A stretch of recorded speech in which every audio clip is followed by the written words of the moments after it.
आधार card रे आसीगला एक बड़ घोषणा जदि आपण मानकर आधार कार्ड रही तेबे एक खबर आपण जानि रखिबा निहाती जरूरी नचेत आपणकर आधार कार्ड केउठी व्यवहार कले मध्य ताहा काम करिवो नाही।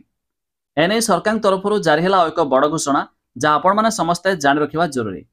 जानिबा पूर्वरु वीडियो को लाइक करंतु, सब्सक्राइब करनथिले एबे सब्सक्राइब करी पाखर थिबा घंटी चिन्ह को दबाई दियंतु।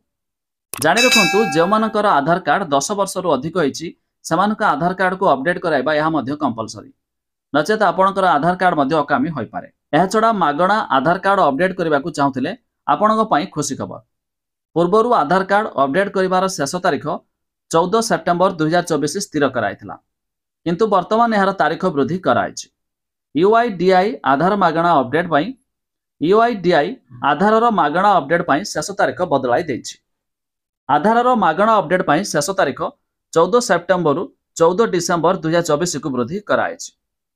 तेबे आपण माने जदि आपणक आधार रु नाम, ठिकाना किंबा जन्म तारीख पर सूचना अपडेट करबाकू लोकंको पुणी 3 मास समय मिलिछि। या परे आधार अपडेट करबाकू देय देबाकू मध्य पड़ी पारे।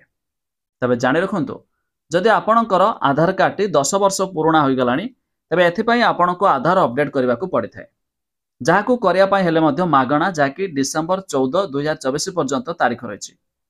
या परे कले आधार अपडेट तेबे आपनको मध्य एथि पई देय देबाकू पड़िबो, जाकी आधार कार्ड तरफरु आसिला एक बड़ घोषणा। आपण माने जानिले सांगसाथी मानकू निहाती हवरे शेयर करी जणाई दियंतु, जाकी समस्त लोक माने मध्य मागणारे अपडेट करि पारंतु। डिसेम्बर 14 पर्यंत मध्य समय रहिछि।